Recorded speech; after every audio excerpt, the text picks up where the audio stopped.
Ladies and gentlemen, we have Dr. Rashmi Singh, the Secretary, Department of Women and Child Development, joining us.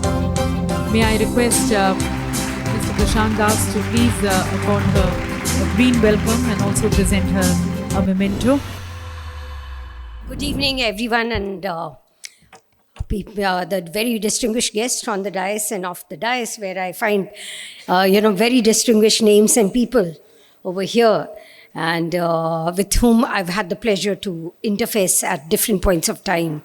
Amod Kanti is here, and I can see Anuradha Goyalji, who was going out, and I brought her in. She had just won an award for the exceptional work which she's done, and Commander Sanjay Kaulji, and General Raina, with whom I've had amazing stories of change to be shared while I was in Jammu and Kashmir.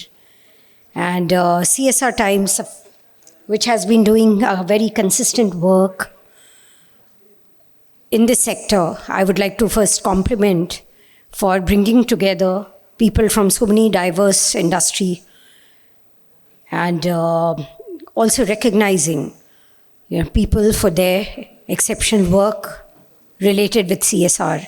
And the two sectors that I represent now are women and child development and art, culture and languages. And these two sectors, now I'm often asked that what is the connect between the two? And I feel the real connect is the value which they bring to the human resources, the value which they bring in people's life, the value which they bring in our minds, attitude, beliefs, our cultural notions. So that requires those value systems which are so intrinsic at a time when a child is growing up, at a time when the child is learning from the first tutor of his or her life, which is of course the mother, even before the child is born. So all that brings me the connect, that why culture, why art, and why these two things need to be promoted. Because when I was coming here, Commander Sanjay Kaul particularly asked me that, you should also talk about not just why CSR, but why CSR in these sectors. And especially art and culture, what is it that you can actually do out of so many different portfolios which you already have? Well, in terms of art, culture, I feel that it's something new. I've already brought the connect with the human development, the story of human development, right from the womb to tomb approach, that, what is human development? So using that life cycle approach, I think very important that the values that we are talking about, the cultural values, the cultural awareness, the heritage promotion, so all that takes a much bigger mass role than what we see today. It's not just culture restricted to the four walls of museums or auditoriums, which are meant to be preserved of only the elite. We need to draw it out of the drawing room boards. How can we do that? Can we do it only through government schemes? No, we do feel that there's a need for big collaboration with all the stakeholders. Now, who these people are? There are artists, there are artisans, there are budding artists, there are all kinds of art forms, be it visual art, performing art, creative art, all kinds of art forms. There are, not just in terms of, the people's value, the cultural value which people bring, but also we have history, we have untold history. We have unseen history lying all across, which that story needs to be told. How? Through the monuments, through the archival resources that we have. I'm proud to share with you that when I was Secretary Mining, now very, very different hat in Jammu and Kashmir for a while. I was also the GST Commissioner, incidentally, over there. But while I was Secretary Mining, one contribution, if somebody asked me, that I would really value, now that was to actually bring a geoscience museum which could bring the story of different kinds of rocks which were there. It was a museum created in-house by our own experts who knew the value of the rocks, who knew the archaeological value, who knew the value of fossil site, which was so ancient that it was a wonder of the world, but we had not been able to project it well enough. I was told that China had a site like that, which was not as old, not as rich, and yet, it was in the global map. So there's so many things. Now that I'm in Delhi, looking directly at this sector, this weekend, Saturday, I decided to just go around to see what these monuments are. And believe me, I felt that I have not done justice to my stay in Delhi for years and years, because we hardly know the rich resources that we have. And it's not for the sake of just monuments to be telling a story, or, you as a partner to be coming forward, to be able to help us to build greater awareness, to be able to help us to build interest around it.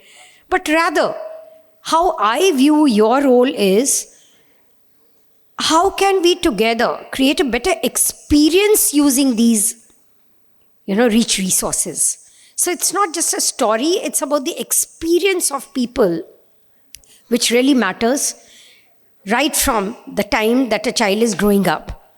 That art appreciation, learning to have that finer nuance, that sensitivity with which, when we go abroad, when we go to Europe and, many other places where children have this, mindset of actually learning to value art forms, learning to go to a museum and, actually valuing that time that they spend over there. So are we able to, curate that mindset? I'm also aware that there are many organizations which are coming forward, like Kiran Nadar, the museum, which has opened, or in Mumbai, now I hear of, the work being done by the Ambanis, I think the cultural center by Neeta Ambani. Yeah, so that's again something which, so there are people who are coming out there, but we definitely need more to be done for the preservation, promotion of art, culture, heritage, and from both sides, from the demand side and the supply side.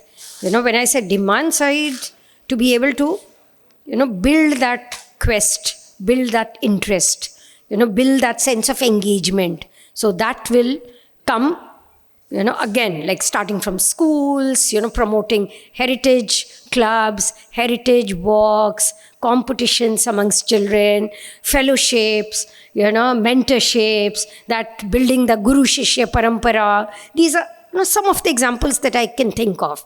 That again, takes me to the child and women aspect. Because, the more creatively we engage with the youth, the more creatively we tap there, that age, the better it would be in terms of the engagement, the civic engagement, the apathy which we see today. There is an apathy. From apathy to active engagement requires a lot more of sustained effort. So from the demand side, we have to do a lot. From the supply side equally, we have to do a lot. And that supply side is something, which again, like when I heard about, say, Kakani Foundation, which has, built a repository of temples across Kashmir, which are not known. So, those are some of the things. So somewhere he got support and he could do that. So there are many such things, whether the rocks or the temples or the other monuments or other archival resources that we have. So we can together probably with experts, with corporates, with the CSR, bringing value in terms of resources.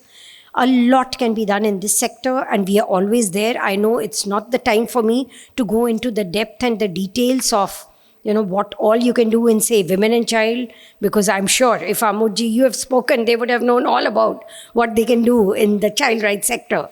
And if you give me a trigger, I will say volumes about what you can do for empowering women and girl child.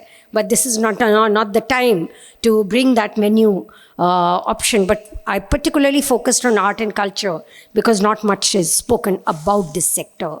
So I would appreciate anybody who would like to engage to separately contact, be in touch, and we would work out a manner in which, there is co-creation. We'd work out a manner in which, we feel that all parties have space to engage with and bring their strength, to collaborate by, putting their own core areas of strength to strengthen this sector further. Thank you.